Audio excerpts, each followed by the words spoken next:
Probability, ये हमारा exercise 5.3 का इंट्रोडक्शन है क्यू का, ठीक है। प्रोबेबिलिटी का मतलब होता है पॉसिबिलिटी। जैसे अगर आप कोई काम कर रहे हो, उस काम को करने की आपकी क्या पॉसिबिलिटी है, ठीक।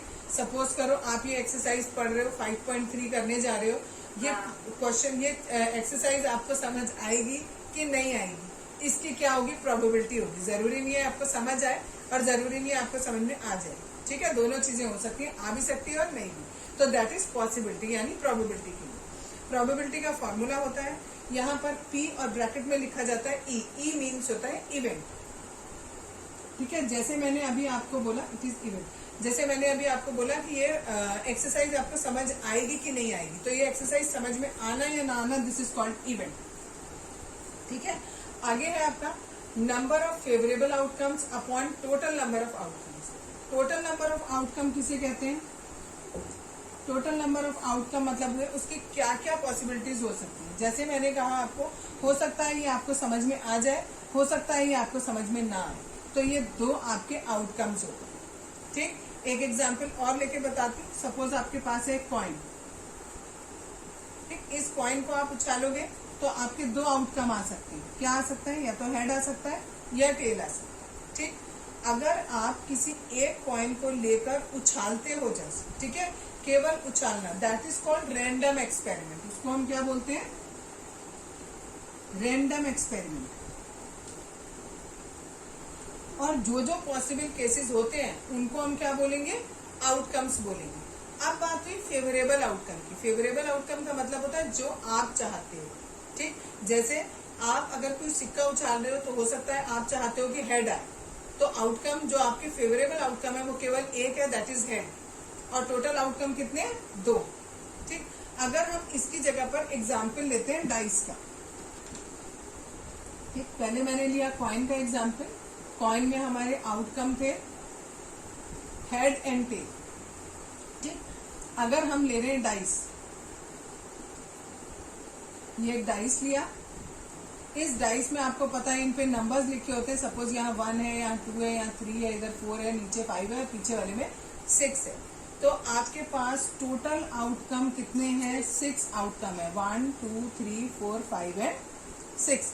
अगर आप चाहते हो कि आपके पास 3 से बड़ा नंबर आए, कोई भी आ जाए, चाहे 4 आए, चाहे 5 आए, चाहे 6 आए, तो 4 5 6 आपके फेवरेबल आउटकम है। 1 मिनट अध्ययन। फेवरेबल आउटकम का मतलब है कि जो आप चाह रहे हो, 4 5 और 6 आप चाह रहे हो कि आपको या तो 4 आ जाए, या 5 आ जाए, या 6 आ जाए, वो आपके फेवरेबल आउटकम होगा। अगर मैं आपसे पूछूं प्रोबेबिलिटी बताओ कि जो आप चाह रहे हो 3 से ज्यादा, 3 से बड़ा चाह रहे हो, 3 से बड़ा आया कि नहीं आया, तो वो कौन सा होगा?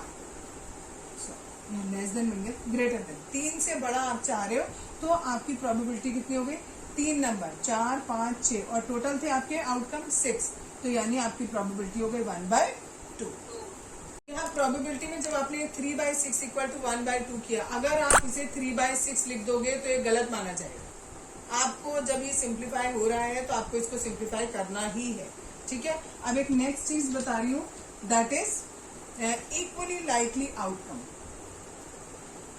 इक्वली लाइकली आउटकम्स, ठीक है।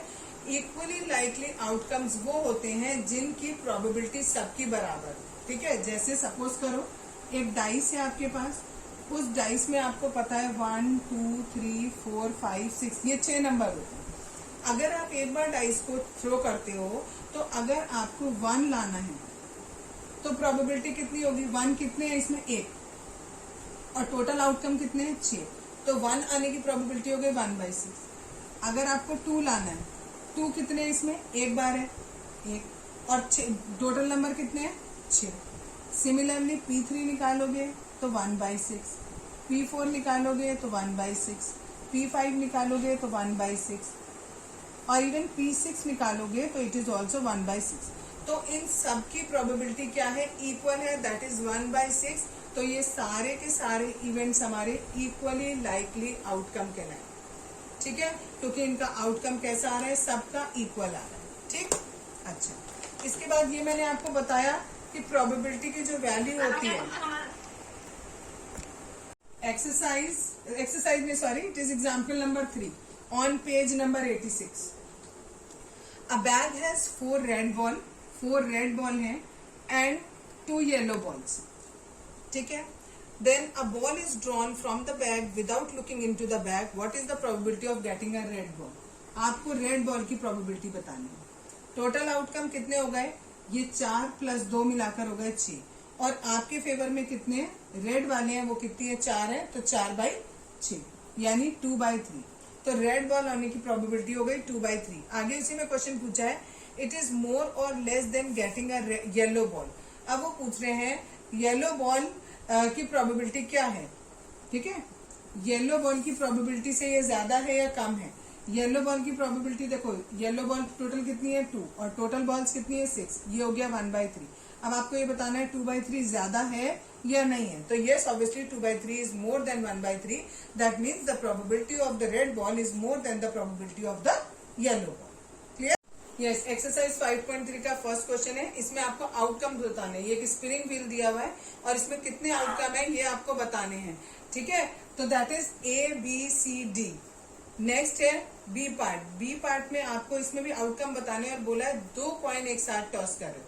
2 कॉइन कर रहे हो सकता है दोनों पर हेड आए, हो सकता है दोनों पर टेल आए, हो सकता है पहले वाले पे हेड आए दूसरे पे टेल आए, या हो सकता है पहले पे टेल आए और दूसरे पे हेड आए. तो इसमें ये 4 आउटकम हो सकते हैं.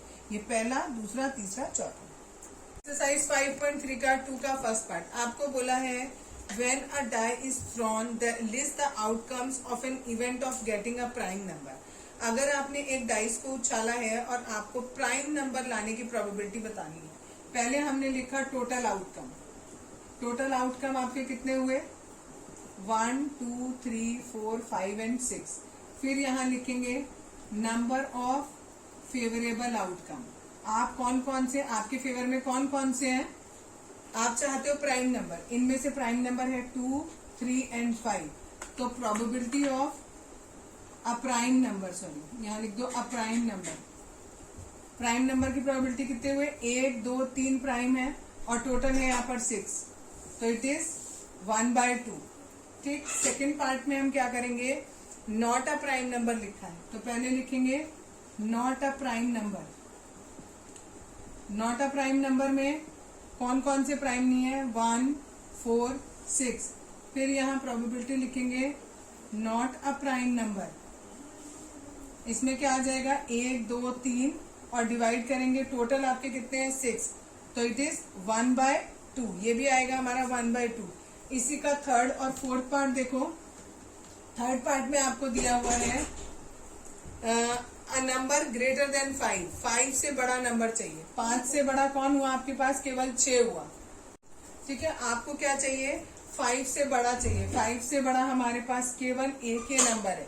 तो नंबर ऑफ फेवरेबल केसेस भी लिख सकते हैं.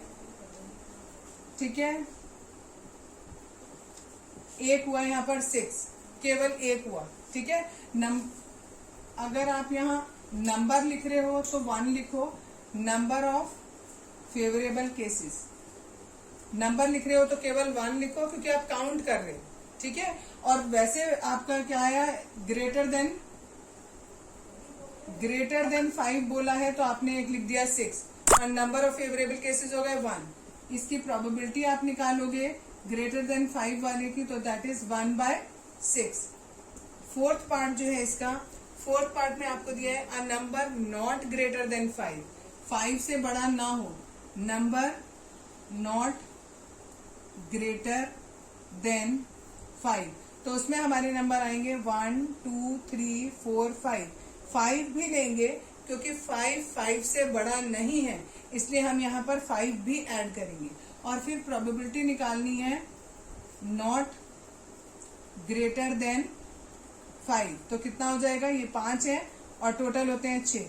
तो ये प्रोबेबिलिटी आ जाएगी 5/6. क्लियर है इतना?